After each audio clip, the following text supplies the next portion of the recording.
In this episode of Ask Ralph, we dive into the importance of having an emergency savings plan in place. Life is full of unexpected events that can throw us off balance financially. By building a safety net through an emergency savings fund, you can protect yourself from these situations and gain peace of mind.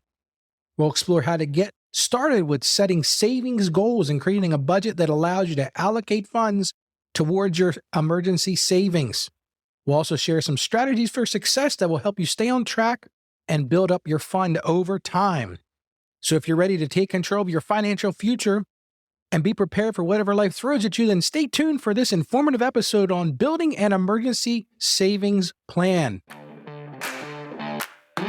Welcome to the Ask Ralph podcast, where listening to an experienced financial professional can help you make sense of confusing questions, current headlines, and industry trends about taxes, small business, financial decision-making, investment strategies, and even the art of proper budgeting, as Ralph makes the complex simple by sharing his real-world knowledge with all things financial. Now here's your host, Ralph Estep Jr. Hello, everyone, and welcome back to another episode of Ask Ralph, the podcast where we answer all of your burning questions about personal finance and taxation.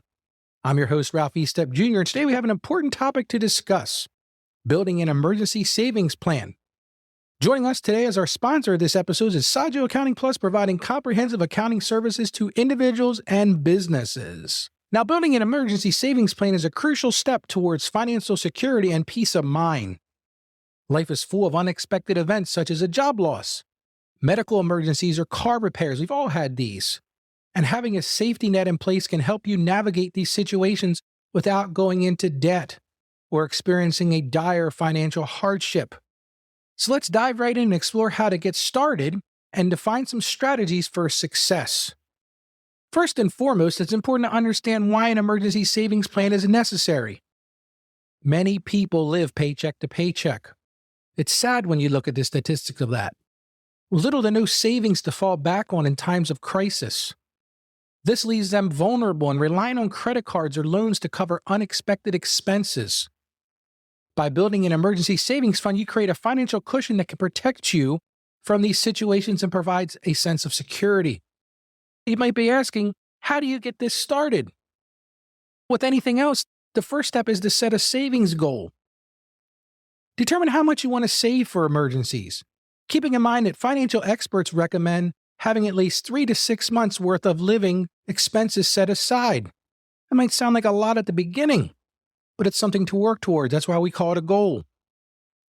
This amount may vary depending on your personal circumstances and risk tolerance.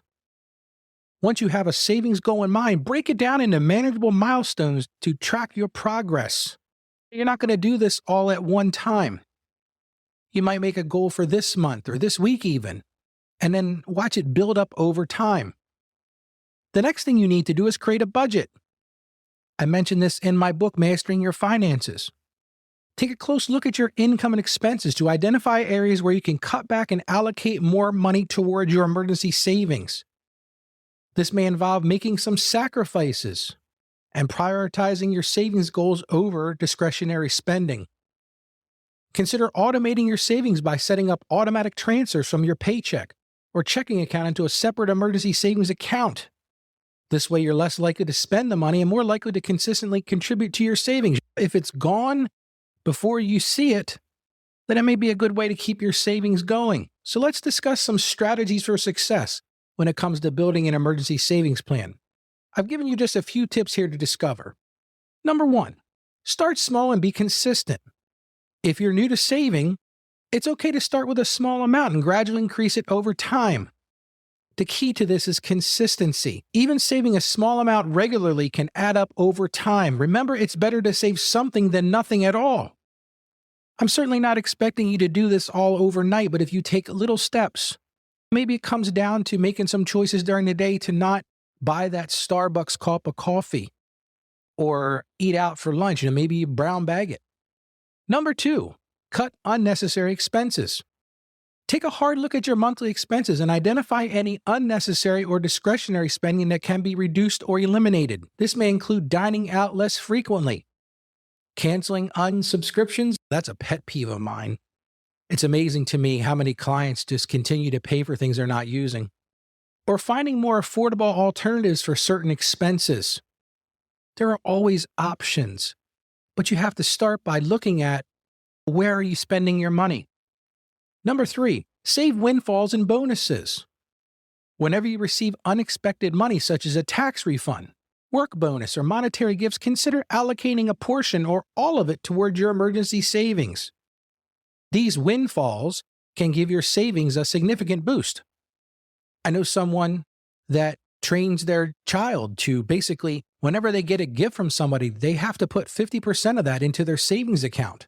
I think that's a great way to get started. Let's move on to number 4.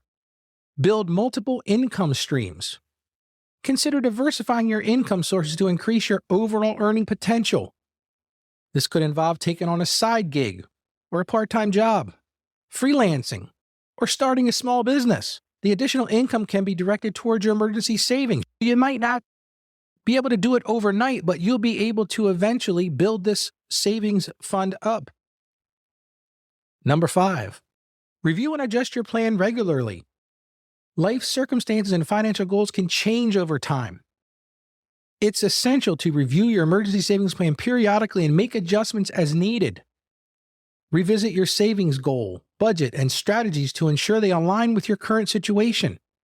This is not one of those situations where you set it and forget it. This is something you need to pay attention to and adapt with as your circumstances change.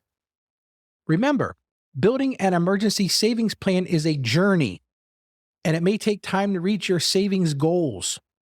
Be patient and stay committed to your plan. Celebrate small milestones along the way to stay motivated. Thank you for listening to this episode of Ask Ralph, where we discussed how to build an emergency savings plan. We explored the importance of having a financial safety net and how to get started.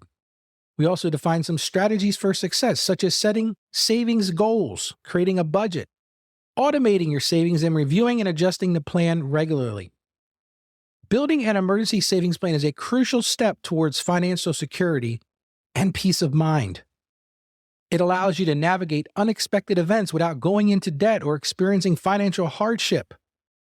By setting a savings goal, creating a budget, and following strategies for success, you can gradually build your savings fund and protect yourself from unforeseen circumstances. And that wraps up today's episode of Ask Ralph. We hope you found this information helpful in building your emergency savings plan. If you have any more questions or topics you'd like to cover in future episodes, please reach out to us on our website at askralphpodcast.com or on our social media channels. And as I always say, stay financially savvy. Thank you for joining us on the Ask Ralph podcast. And with a simple click to subscribe, we'll invite you back to our next episode. And remember, financial issues don't have to be complicated. Just ask Ralph. The information contained in this episode of Ask Ralph is based on data available as of the date of its release. Saggio Accounting Plus and Ask Ralph Media, Inc. is under no obligation to update this content if changes occur. Applying this information to your specific situation requires careful consideration of all facts and circumstances, and any information provided is not to be considered as financial, tax, or legal advice. Please consult your tax advisor or attorney before acting on any material covered.